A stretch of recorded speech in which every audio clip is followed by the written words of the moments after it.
Welcome to Table for 92, element number 43, Technetium. It's number 43 because it has exactly 43 protons within its nucleus. For Technetium, we're cooking up some pasta alla norma. It's like an eggplant pasta in honor of the Sicilian discovery of Technetium, and because I've got some real nice eggplant to harvest.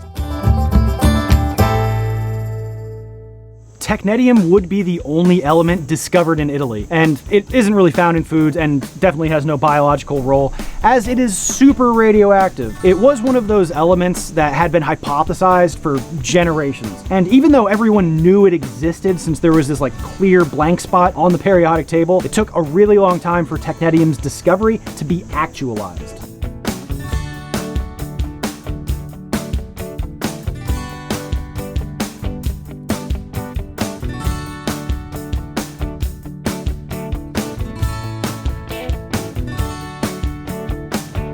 Technetium is not really found naturally, kind of. The name Technetium comes from ancient Greek, meaning craft or art, referring to it being an artificial creation. This show is Table for 92 for the 92 naturally occurring elements. The first 92 on the table are supposed to be found in nature, and all the others afterwards are created artificially in laboratories. This is still true. While Technetium is not really found naturally and was created in a lab, it still exists in nature, or used to at least. Technetium is the lightest radioactive element on the table. Just look at this image of the radioactive elements for a couple seconds. Look how alone Technetium is. Radioactivity really just means that matter is emitting energy from an unstable nucleus and decomposing or decaying into a more stable form. This is how radiometric dating works, like carbon dating. Radioactive isotopes decay at a steady and measurable rate, so we know exactly how long it is taken for its decay. Therefore, we can date artifacts within a very accurate timetable, like carbon-14 decays into nitrogen-14 at a rate of 5,730 years per half-life, or half the time it takes for half of it to decay. So in the case of Technetium, none of its isotopes are stable. It is radioactive and constantly decaying. So there would have been Technetium on Earth when the Earth was formed, but by now,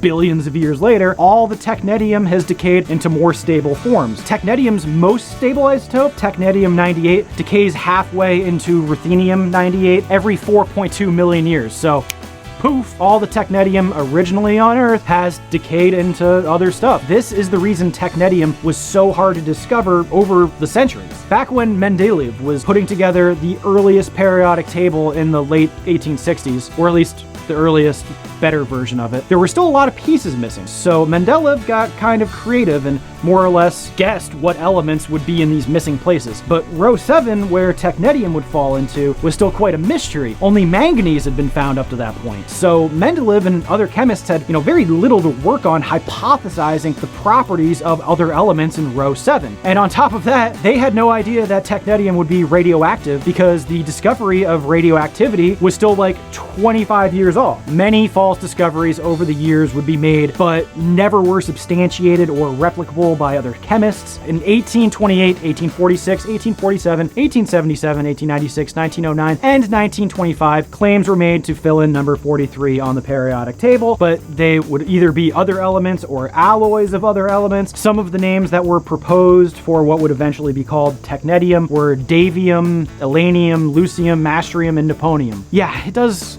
kind of make me feel bad sometimes thinking about all these false discoveries, not just of Technetium, but of so many other elements. Like, there should be an island where all the rejected named elements can be together and finally have a home.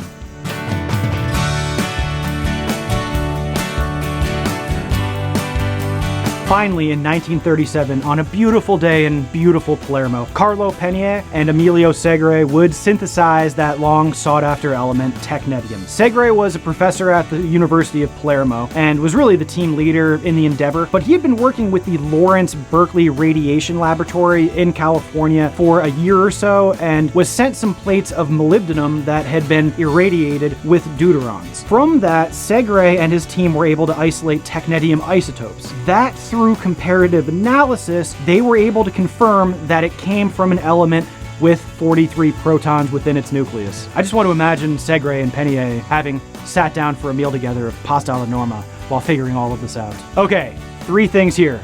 first, they were just casually sending each other radioactive foils through the mail. Like, I couldn't find anything like, oh, it was protected in a lead container, or it was a special delivery. Everyone's just like, yeah, they sent a radioactive foil from California to Palermo in a cardboard box. And second here, World War II in Europe is just about to begin. And a lot of people, especially in Europe, knew that was going to come soon. So casually sending radioactive samples from the Berkeley Radiation Laboratory, which is government funded, to a university in a country under fascist control, is kind of mind-boggling. Third, Emilio Segre was Jewish, living in a fascist country on the eve of war. So the year after the discovery of technetium, he returned to California and was stripped of his position by the Italian fascist government, and soon sent for his family to join him. This just highlights what a garbage philosophy fascism and the racism that accompanies it is. The fascists, because they can't believe someone from a different race or religion is equal to them in terms of their humanity, and therefore has to leave or be exterminated. Emilio Segre was almost immediately recruited to be a part of the Manhattan Project, and was a huge part of figuring out the first atomic bombs. And yeah, you know who else was Jewish and forced to leave their homes in fascist Europe? Enrique Fermi and Albert Einstein, some of the most important minds of the atomic age. This is why fascism will never win. The Nazis ain't got no humanity.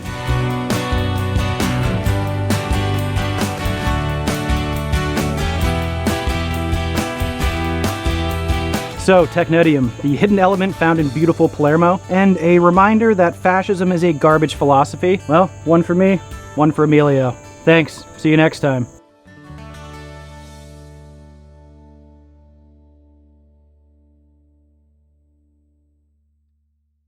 So, smash that subscriber button or something, please.